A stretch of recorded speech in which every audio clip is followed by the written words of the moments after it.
నమస్కారం ఘంటారావానికి స్వాగతం. ముందుగా ప్రధానాంశాలు. మంత్రి కొండా సురేఖపై కేటీఆర్ వేసిన పరువు నష్టం పిటిషన్పై విచారణ. 23 రకాల ఆధారాలను కోర్టుకు సమర్పించిన న్యాయవాదులు. హైదరాబాద్ మౌలాలి నివాసంలో సాయిబాబా భౌతిక కాయం. నివాళులు అర్పించిన పౌర హక్కులు ప్రజా సంఘాల నేతలు.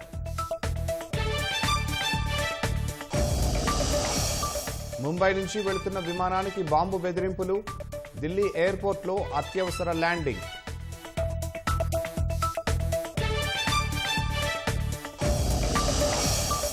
సల్మాన్ ఖాన్ కు సాయం చేసిన వారిని వదిలిపెట్టాం. లారెన్స్ బిష్నోయ్ గ్యాంగ్ నుంచి బెదిరింపులు.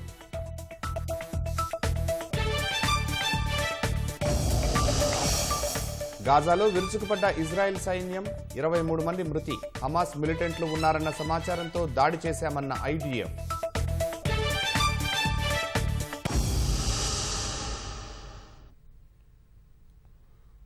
Secunderabad Monda market police station పరిధిలోని ముత్యాలమ్మ ఆలయంలోకి కొందరు గుర్తు తెలియని వ్యక్తులు చొరబడి అమ్మవారి విగ్రహాన్ని ధ్వంసం చేశారు. విగ్రహాన్ని ధ్వంసం చేయడంతో నిందితులను పట్టుకోవాలని డిమాండ్ చేస్తూ స్థానికులు ఆందోళన చేపట్టారు. దాంతో ఆలయం వద్ద ఉద్రిక్త పరిస్థితులు నెలకొన్నాయి. కేంద్ర మంత్రి కిషన్ రెడ్డి ఆలయం వద్దకు వచ్చి సిపి ఆనంద్తో కలిసి గర్భగుడిని పరిశీలించారు. హిందూ దేవాలయాలపై జరుగుతున్న దాడులను తీవ్రంగా ఖండిస్తున్నామని కిషన్ రెడ్డి అన్నారు. ప్రభుత్వం వెంటనే చర్యలు చేపట్టి ఆలయాలకు రక్షణ కల్పించాలని డిమాండ్ చేశారు. కావాలని గత కొన్ని రోజులుగా హైదరాబాద్ నగరంలో హిందూ దేవాలయాల మీద ముఖ్యంగా నవరాత్రుల పూజల సందర్భంగా చాలా రకాల సంఘటనలు జరుగుతూ ఉన్నాయి.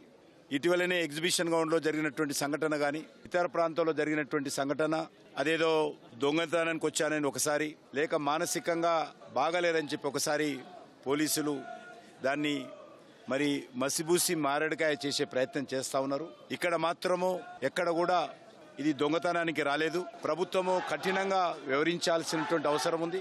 కఠినంగా దీనిపైన చర్యలు తీసుకోవాల్సిన అవసరం ఉంది. ఈరోజు ఈ యొక్క దోషినే కాదు, రానున్న రోజుల్లో హిందూ దేవాలయాలన్నింటిని కూడా ప్రొటెక్ట్ చేయాలి. ఎక్కడ కూడా మరి అన్ని రకాల సీసీ కెమెరాలు ఏర్పాటు చేయాలి. ఢిల్లీ విశ్వవిద్యాలయం మాజీ ప్రొఫెసర్ సాయిబాబా మృతదేహానికి పౌర హక్కులు ప్రజా సంఘాల నేతలు రాజకీయ ప్రముఖులు నివాళులు అర్పిస్తున్నారు. మాజీ మంత్రి హరీష్ రావు, తెలంగాణ జనసమితి అధ్యక్షుడు MLC Kodandaram, professor Haragopal, Deshapati Srinivas, K Keshava Rao తదితరులు హైదరాబాద్ మౌలాలిలో సాయిబాబా కుటుంబ సభ్యులను పరామర్శించారు. వారం క్రితం అనారోగ్య సమస్యలతో నిమ్స్ ఆసుపత్రిలో చేరిన సాయిబాబా చికిత్స పొందుతూ గుండెపోటుతో మృతి చెందారు.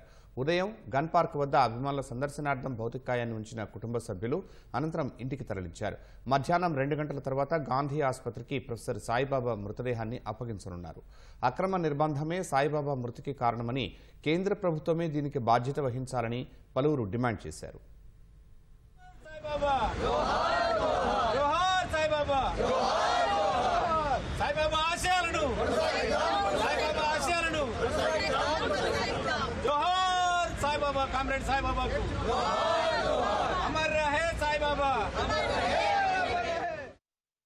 ఎందుకంటే ఆయన ఒక నిర్దోషిగా సుప్రీంకోర్టు ఆయనను ప్రకటించింది. కానీ ఒక దశాబ్ద కాలం ఆయన అనుభవించినటువంటి క్షోభ, బాధ, దానికి ఇవాళ ఎవరు సమాధానం చెప్పగలుగుతారు? మరి అటువంటి వ్యక్తి పట్ల ఇలాంటి చట్టాలతోని ఈ అక్రమ కేసుల వల్ల నిర్బంధించడం కూడా నిజంగా చాలా బాధాకరం. ఇవాళ ఆయన నిర్దోషిగా బయటకు వచ్చి కొద్ది రోజులైనా స్వేచ్ఛా వాయువులతో కుటుంబ సభ్యులతో గడిపేటువంటి సమయంలో ఇవాళ ఆకస్మికంగా వారు మృతి చెందడం ఇది నిజంగా చాలా బాధాకరం. అభిప్రాయమే నేరంగా భావించి అరెస్టు చేసి ఈ రకంగా నిర్బంధించి వేధించి చివరాఖరికి ఆయన చావుకు వాళ్ళు కారకులయ్యారు. ఇది నా దృష్టిలో అత్యంత పాశవికం, చట్ట వ్యతిరేకం, రాజ్యాంగ మౌలిక సూత్రాలకు కూడా ఇది విరుద్ధం. ఇంకా కూడా సాగుతూనే ఉన్నాయి కదా, ఇది మొదటిది కాదు. దేనికంటే ముందు స్టాన్ స్వామి ఇది జరిగింది. ఇది ఇట్లాంటి సందర్భంలోనే జరిగింది. ఇవి ఒక రకంగా ప్రభుత్వం చట్టబద్ధంగా చేస్తున్న ఎన్కౌంటర్లే తప్ప ఇవి వేరొకటి కావు. దీనికి ప్రభుత్వం బాధ్యత వహించాలి, సమాధానం చెప్పాలి, జవాబుదారీతనం వహించాలని కూడా నేను ఈ సందర్భంగా చెప్పాలి. ఆగ్నేయ బంగాళాఖాతం ఆనుకుని ఉన్న హిందూ మహాసముద్రం మీదుగా ఆవర్తనం ఏర్పడింది. దీని ప్రభావంతో ఏపీ వ్యాప్తంగా జోరు వానలు కురుస్తున్నాయి. నెల్లూరు జిల్లాలో ఉదయం నుంచి ఎడతెరిపి లేని వాన పడుతోంది. లోతట్టు ప్రాంతాలు జలమయం అయ్యాయి. భారీ వర్షాల దృష్ట్యా అప్రమత్తమైన జిల్లా అధికార యంత్రాంగం మత్స్యకారులు సముద్రంలో వేటకు వెళ్లరాదని హెచ్చరించింది. అన్నమయ్య జిల్లా రైల్వే కోడూరు, ఓబులవారిపల్లి, చిట్టివేలిలో వర్షం పడుతోంది. జిల్లాలో విద్యాసంస్థలకు కలెక్టర్ శ్రీధర్ సెలవు ప్రకటించారు. కృష్ణా, విశాఖ, ప్రకాశం జిల్లాల్లోనూ వానలు పడుతున్నాయి. తిరుమలలో సైతం తెల్లవారుజాము నుంచి ఎడతెరిపి లేని వర్షం కురుస్తోంది.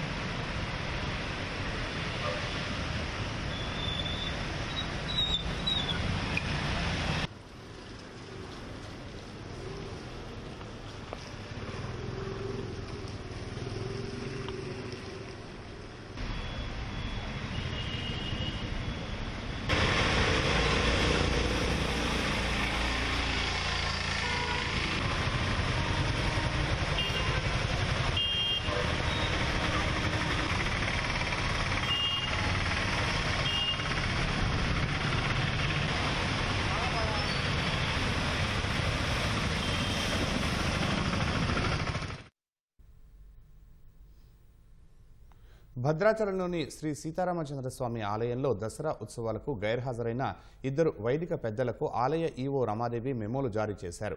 ఈ నెల 4 నుంచి భద్రాచల క్షేత్రంలో జరిగిన శ్రీదేవి శరన్నవరాత్రులు, శ్రీ రామాయణ మహాపారాయణం ఉత్సవాలు ఆరంభమయ్యాయి. అవి పూర్తయ్యే వరకు ఆలయంలోని వైదిక పెద్దలు ఎవరూ సెలవులు తీసుకోకూడదని ముందుగానే ఈవో ప్రకటించారు.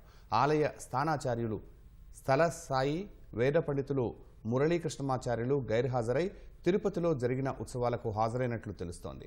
దసరా ఉత్సవాలను అంగరంగ వైభవంగా జరిపించాల్సిన వైదిక పెద్దలే విధులకు రాకుండా సొంత కార్యక్రమాలకు వెళ్లడంపై భక్తులు ఆవేదన వ్యక్తం చేస్తున్నారు.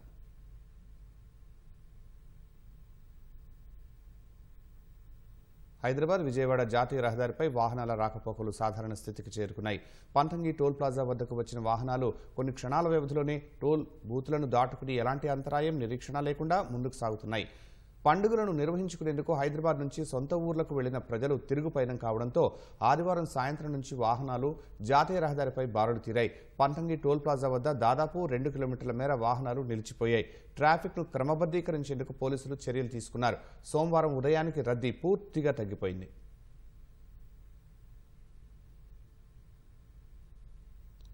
హనుమకొండ బస్సు ప్రాంగణం ప్రయాణికులతో కిక్కిరిసింది. దసరా సెలవులు ముగియడంతో తమ ఊర్లకు తిరిగి వెళ్లేందుకు ప్రయాణికులు పెద్ద సంఖ్యలో బస్టాండ్కు చేరుకున్నారు.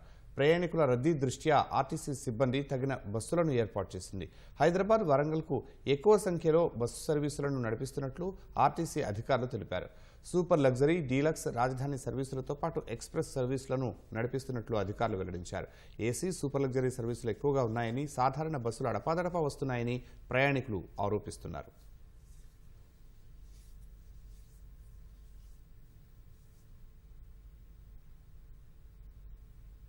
పండుగ వేళ కుటుంబ సభ్యులతో సరదాగా గడుపుదామనుకున్న వారి జీవితాలను ఊహించని ప్రమాదాలు కబళించాయి.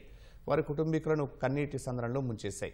జయశంకర్ భూపాలపల్లి జిల్లా టేకుమట్ల మండలంలోని వెల్లంపల్లికి చెందిన పంచాయతీ కార్మికుడు సొల్లేటి రాములు, గీసా హరీష్ కుటుంబ సభ్యులతో కలిసి చలివాగులో స్నానం చేసేందుకు వచ్చారు. స్నానం చేస్తూ ఉండగా హరీష్ వాగులోని గోతిలో పడ్డాడు. హరీష్ను కాపాడబోయి రాములు నీట మునిగి గల్లంతయ్యాడు. జాలర్ల సహాయంతో పోలీసులు గాలింపు చర్యలు చేపట్టగా 2 మృతదేహాలు లభ్యమయ్యాయి. రాములు భార్య ఫిర్యాదు మేరకు కేసు నమోదు చేసిన పోలీసులు దర్యాప్తు చేస్తున్నారు.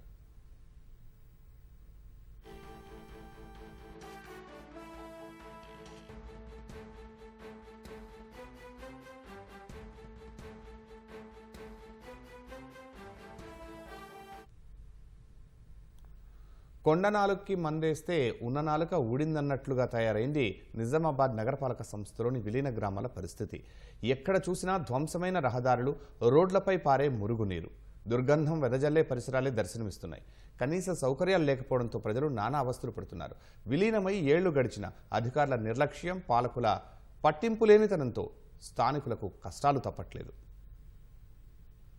నిజామాబాద్ పురపాలక పరిధిలోని విలీన గ్రామాలు సమస్యల వలయంలో కొట్టుమిట్టాడుతున్నాయి. సరైన రహదారులు, మురుగు కాలువలు లేక స్థానికులు తీవ్ర ఇబ్బందులు పడుతున్నారు. గ్రామ పంచాయతీ నుంచి కార్పొరేషన్లో కలిసిన అభివృద్ధికి మాత్రం ఆమడ దూరంలోనే ఉన్నాయి. గ్రామాల్లో సదుపాయాలు కల్పించాల్సిన అధికారులు ఏళ్లుగా నిర్లక్ష్యం వహించారు. దీంతో స్థానికులతో పాటు ప్రయాణికులు, పరిసర ప్రాంతాల ప్రజలు ఇబ్బందులు ఎదుర్కొంటున్నారు.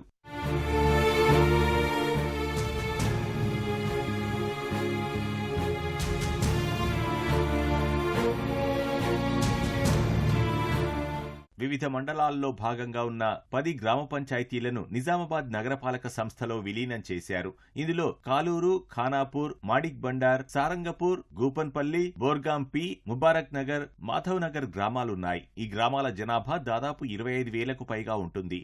అయితే విలీనంతో పల్లెల ప్రగతి పరుగులు పెడుతుందనుకున్నా ఎక్కడా అభివృద్ధికి నోచుకోలేదు. పురపాలికలో కలవక ముందు గ్రామ పంచాయతీలోనే సమస్యలన్నింటినీ పరిష్కరించుకునేవారు. ప్రాధాన్యాల మేరకు నిధులు కేటాయించుకునేదని, ఇప్పుడు సమస్యలను పట్టించుకునే నాథుడే కరువయ్యారని స్థానికులు వాపోతున్నారు. కాలూరు, ముబారక్ నగరు, గూపన్పల్లి, సారంగపూరు, మాధవ నగరు, బోర్గేము ఇవన్నీ కూడా విలీన గ్రామాలుగా మన డివిజన్ల వారీగా కలపడం జరిగింది.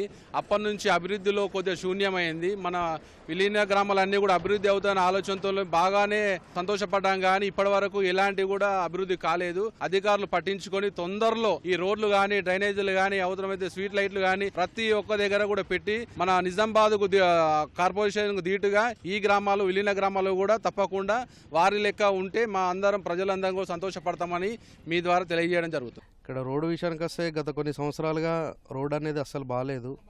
ప్రయాణం అనేది మా విలేజ్ వాళ్ళ కన్నా బయట విలేజ్ వాళ్ళు రావడము, వాళ్ళకు ఇబ్బంది కావడము, ఎవరైనా వచ్చినా కానీ ప్రతి ఒక్కరు అంటుండ్రు ఇట్లా ఉంటే ఎట్లా, మీరు ఎట్లా ఉంటున్నారు అని చెప్పేసి. దానికి తోడు అసలు మరమ్మతులు అనేది ఏమాత్రం లేదు, శూన్యము. గత ప్రభుత్వం అయినా ఇప్పటికైనా ఇప్పటివరకు కూడా ఎవరు ఒక మా ఖానాపూర్ గురించి అనేది ఎటువంటిది ఏం కాలేదు. సో మేము ఆశిస్తున్నాం ఏంటంటే ఇప్పుడు రానున్న రోజులలో కొంచెం రోడ్డు బాగు చేస్తే మాకు ఇటువంటి ఇబ్బందులు అనేది కలగకుండా ఉంటాయని మేము ఆశిస్తున్నాం. గవర్నమెంట్ కూడా మా తరపున అదే రిక్వెస్ట్ చేస్తున్నాం. ఏ కమిషనర్ కానీ మున్సిపాలిటీ సిబ్బందులు కూడా సరిగా పట్టించుకోవడం లేదు.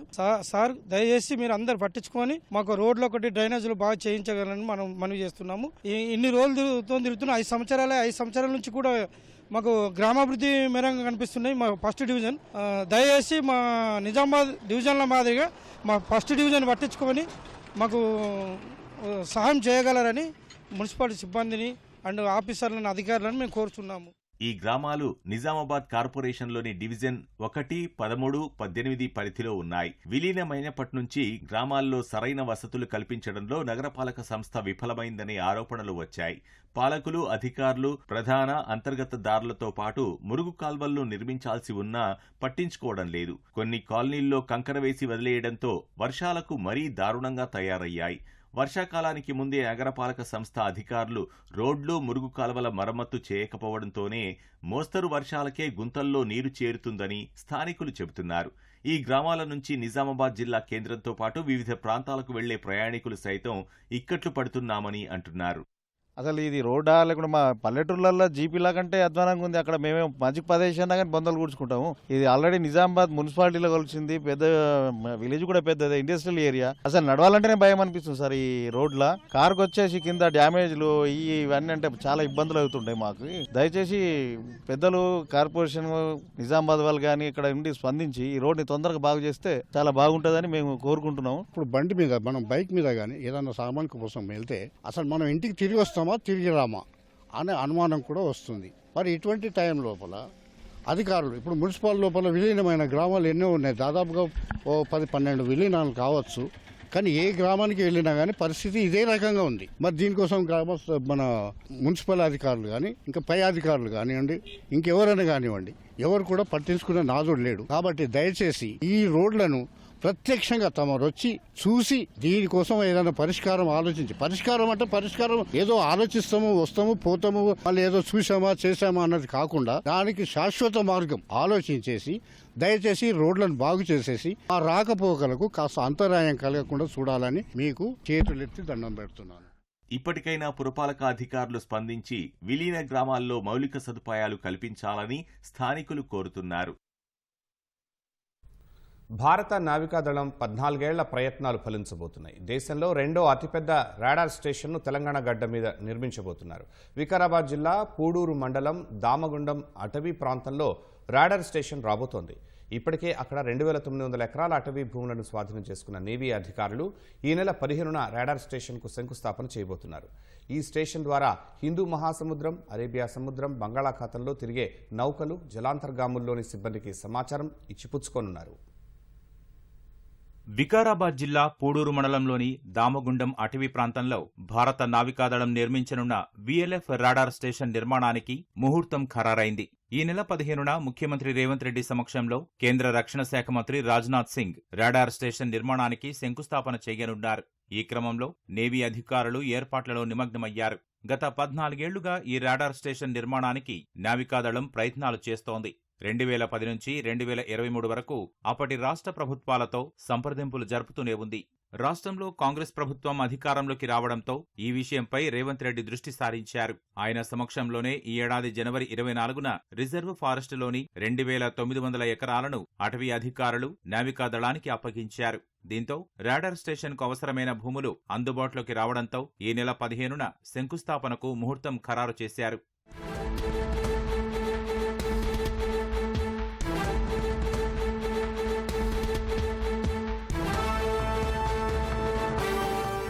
హైదరాబాద్కు 70 కిలోమీటర్ల దూరంలో ఉన్న దామగుండంలోని అటవీ ప్రాంతం మొత్తం 3260 ఎకరాల్లో విస్తరించి ఉంది. పూడూరు గ్రామం మీదుగా వెళితే ఈ అటవీ పరిధిలోకి వెళ్లొచ్చు.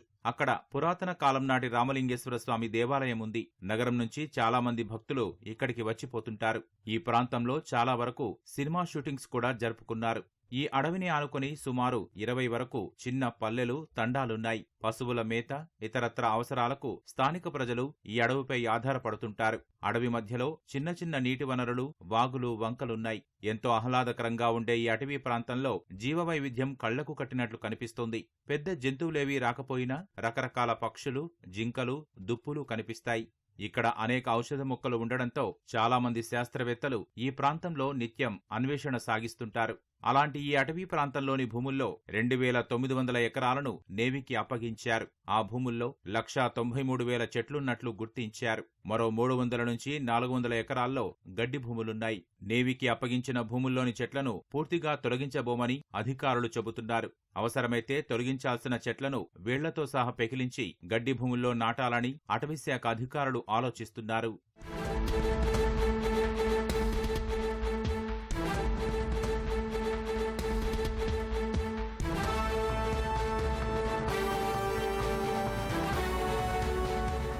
విశాఖపట్నం కేంద్రంగా పనిచేస్తున్న ఈస్టర్న్ నావల్ కమాండ్ దామగుండంలో VLF రాడార్ స్టేషన్ను నిర్మించబోతోంది. VLF అంటే వెరీ లో ఫ్రీక్వెన్సీ రాడార్ అంటారు. ఈ రాడార్ వ్యవస్థ ద్వారా సముద్రంలో ఉన్న ఓడలు, జలాంతర్గాముల్లోని సిబ్బందితో సమాచారాన్ని పంచుకోవచ్చు. ఈ వ్యవస్థ 3 kGHz నుంచి 30 kGHz రేంజ్లో తరంగాలను ప్రసారం చేస్తోంది. నీటిలో 40 మీటర్ల లోతు వరకు ఈ తరంగాలు వెడతాయి. అలాగే ఈ వ్యవస్థ 1000 కిలోమీటర్ల దూరంలో ఉన్న వాటికి సిగ్నల్స్ చేరవేయగలదు. రక్షణ రంగంతో పాటు ఇతర రేడియో కమ్యూనికేషన్ అవసరాల కోసం ఈ సాంకేతికతను వినియోగిస్తారు. దేశంలో ఇది 2వ అతిపెద్ద స్టేషన్. ఒకటి తమిళనాడులోని తిరునల్వేలిలో ఉండగా ఇప్పుడు దామగుండంలో 2వ కేంద్రాన్ని ఏర్పాటు చేస్తున్నారు. సముద్రం లేని తెలంగాణలో నేవీ రాడార్ వ్యవస్థను ఏర్పాటు చేసుకోవడం ఏంటనే అనుమానాలు వ్యక్తమవుతున్నాయి. తూర్పున బంగాళాఖాతం, పశ్చిమాన అరేబియా సముద్రంలో ఉన్న ఓడలు, జలాంతర్గాముల్లోని సిబ్బందితో మాట్లాడటానికి వీలుగా ఈ 2 ప్రాంతాలకు మధ్యలో ఉన్న తెలంగాణలోని దామగుండం ప్రాంతాన్ని నేవీ ఎంచుకుంది.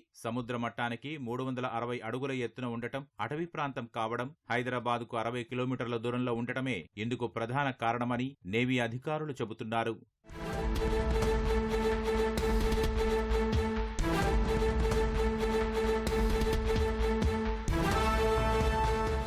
దామగుండం రిజర్వ్ ఫారెస్టులో రాడార్ స్టేషన్ నిర్మాణాన్ని పలు పర్యావరణ సంస్థలు వ్యతిరేకిస్తున్నాయి. పచ్చదనం, జీవ వైవిధ్యంపై ప్రభావం పడుతుందని ఆందోళన వ్యక్తం చేస్తున్నాయి. మూసీ, ఈసీ నదులు ప్రమాదంలో పడతాయని అభ్యంతరం వ్యక్తం చేస్తున్నాయి. హైదరాబాద్ మహానగరానికి వరద ముంపు కూడా ఉండబోతుందని హెచ్చరిస్తున్నారు. ప్రభుత్వాలకు లేఖలతో పాటు న్యాయస్థానాల్లో అనేక కేసులు దాఖలయ్యాయి. మరోవైపు ఈ స్టేషన్కు వ్యతిరేకంగా స్థానిక ప్రజలు కూడా దశాబ్ద కాలంగా దామగుండం అటవీ సంరక్షణ జాయింట్ యాక్షన్ కమిటీ పేరుతో పోరాటం చేస్తున్నారు. ప్రభుత్వం తమ నిర్ణయాన్ని పునఃసమీక్షించాలని డిమాండ్ చేస్తున్నారు. సుమారు 2500 కోట్ల రూపాయలతో ఈ రాడార్ స్టేషన్ను ఏర్పాటు చేస్తున్నట్లు తెలుస్తోంది. 2027 నాటికి ఈ స్టేషన్ను అందుబాటులోకి తీసుకురావాలని నేవీ అధికారులు భావిస్తున్నారు. రాష్ట్రంలో కాంగ్రెస్ పార్టీని బలోపేతం చేసే దిశలో రాష్ట్ర నాయకత్వం ముందుకు వెళుతోంది. నూతన పిసిసి అధ్యక్షుడు మహేష్ కుమార్ గౌడ్ క్షేత్రస్థాయిలో పార్టీని సంస్థాగతంగా విస్తరించేందుకు జిల్లాల వారీగా సమీక్షలు నిర్వహిస్తున్నారు. ఇప్పటికే 3 జిల్లాల నాయకులతో సమీక్షలు పూర్తి చేసిన మహేష్ కుమార్ గౌడ్ ఈ నెల 15, 16 తేదీల్లో మరో 3 జిల్లాల నాయకులతో సమీక్ష నిర్వహించనున్నట్లు పిసిసి వర్గాలు వెల్లడించాయి. రాష్ట్రంలో ఇంతకాలం ముఖ్యమంత్రి రేవంత్ రెడ్డినే పీసీసీ అధ్యక్ష బాధ్యతలు కూడా నిర్వహించేవారు. సీఎం రేవంత్ పార్టీపై పూర్తి స్థాయిలో దృష్టి పెట్టలేని పరిస్థితుల్లో నూతన పీసీసీ అధ్యక్షుడిగా మహేష్ కుమార్ గౌడ్ నియమితులయ్యారు. దీంతో పార్టీని బలోపేతం చేయడంపై కొత్త పీసీసీ చీఫ్ మహేష్ కుమార్ గౌడ్ ప్రత్యేక దృష్టి సారించారు. ఇటీవల నిజామాబాద్, వరంగల్, కరీంనగర్ ఉమ్మడి జిల్లాల నాయకులతో సమీక్షలు నిర్వహించారు. ఆయా జిల్లాలకు చెందిన మంత్రులు, ఎంపీలు, ఎమ్మెల్యేలు, ఎమ్మెల్సీలు, నియోజకవర్గ ఇన్ఛార్జీలు, ఇతర నాయకులు పాల్గొన్నారు. ఈ సందర్భంగా నియోజకవర్గాల వారీగా నాయకుల మధ్య ఉన్న భేదాభిప్రాయాలు వెలుగులోకొచ్చాయి. వాటిని పరిష్కరించేందుకు పీసీసీ అధ్యక్షుడు మహేష్ కుమార్ గౌడ్తో పాటు CM Revanth Reddy, deputy CM Bhatti Vikramarka, ఇతర సీనియర్ నాయకులు కృషి చేస్తున్నట్లు పార్టీ వర్గాలు చెబుతున్నాయి. ఈ నేపథ్యంలో అన్ని జిల్లాల నాయకులతో సమీక్షలు నిర్వహించినప్పుడు క్షేత్రస్థాయిలో వాస్తవ పరిస్థితి తెలిసొచ్చే అవకాశం ఉండడంతో ప్రభుత్వ పథకాల్ని జనంలోకి తీసుకెళ్లేందుకు ఆయా నాయకత్వాల్ని ఉపయోగించుకునే అవకాశం ఉంది. అలాగే ఏవైనా ప్రభుత్వ పదవులు ఇవ్వాల్సి వస్తే స్థానిక నాయకత్వాన్ని సమన్వయం చేసి భర్తీ చేయడం లాంటి చర్యలు తీసుకోవడం ద్వారా పార్టీ నాయకుల మధ్య భేదాభిప్రాయాలు పూర్తిగా సమసిపోయే అవకాశం ఉందని పార్టీ నాయకత్వం అంచనా వేస్తోంది.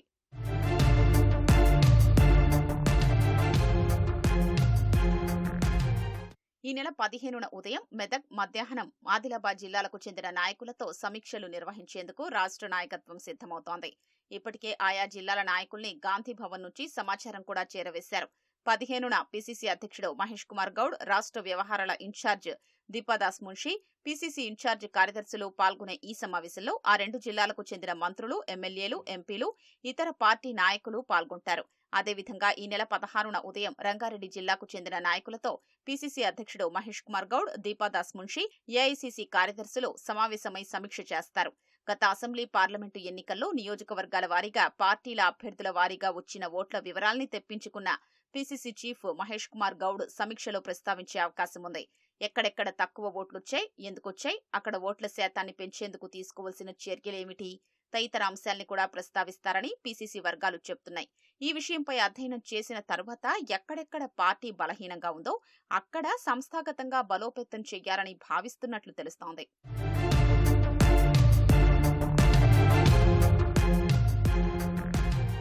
మరోవైపు 16న మధ్యాహ్నం ఎస్సీ, ఎస్టీ, బీసీ, మైనారిటీ, మహిళా, ఎన్ఎస్యుఐ, యువజన, సేవాదళ్, ఎన్ఆర్ఐ, ఇంటెలెక్చువల్ లాంటి ఫ్రంటల్ ఆర్గనైజేషన్స్ ప్రతినిధులతో సమావేశం నిర్వహించారని నిర్ణయించారు. ఫ్రంటల్ ఆర్గనైజేషన్ ప్రతినిధుల్లో ఎక్కువ భాగం ఇప్పటికే కార్పొరేషన్ల చైర్మన్లుగా నియామకమయ్యారు. అయినా ఆయా ఫ్రంటల్ ఆర్గనైజేషన్లకు అధిపతులుగా ఉంటున్న వారితో పాటు మిగిలిన ఫ్రంటల్ ఆర్గనైజేషన్ల చైర్మన్లు, అధ్యక్షులు హాజరు కానున్నారు. రాబో స్థానిక సంస్థల ఎన్నికల్ని దృష్టిలో ఉంచుకుని క్షేత్రస్థాయిలో పార్టీని ఏ విధంగా బలోపేతం చేయాలో దిశానిర్దేశం చేయనున్నారు. ఇప్పటికే రాష్ట్ర ప్రభుత్వం అనేక అభివృద్ధి కార్యక్రమాలు, సంక్షేమ కార్యక్రమాల్ని ప్రజల్లోకి తీసుకెళ్లడంలో ఫ్రంటల్ ఆర్గనైజేషన్లు ఆసక్తి చూపడం లేదన్న వాదన వినిపిస్తోంది. మిగిలిన మరో 4 ఉమ్మడి జిల్లాల పార్టీ నాయకులతో మరో 2 రోజుల్లో సమావేశం కావాలని పీసీసీ నిర్ణయించింది. అయితే మహబూబ్ నగర్ జిల్లా నాయకులతో సమీక్ష నిర్వహించినప్పుడు సీఎం రేవంత్ రెడ్డి కూడా ఉంటే బాగుంటుందని పీసీసీ అధ్యక్షుడు భావిస్తున్నట్లు తెలుస్తోంది. అందువల్లే ఈ నెల 16న నిర్వహించాల్సిన ఉమ్మడి మహబూబ్ నగర్ జిల్లా సమీక్షను వాయిదా వేసి అదే రోజున ఫ్రంటల్ ఆర్గనైజేషన్లతో భేటీ ఏర్పాటు చేసుకున్నట్లు తెలుస్తోంది. జిల్లాల సమీక్షల తర్వాత పీసీసీ అధ్యక్షుడు మహేష్ కుమార్ గౌడ్ జిల్లాల్లో తిరుగుతూ ఆయా జిల్లాల్లో పార్టీ నాయకుల మధ్య సఖ్యత, నాయకుల పనితీరు, పార్టీ బలాబలాలు తదితర అంశాలపై ఆరా తీస్తారు. ఆ తర్వాతనే పీసీసీ కార్యవర్గంపై కసరత్తు చేయాలని భావిస్తున్నట్లు పీసీసీ వర్గాలు పేర్కొంటున్నాయి.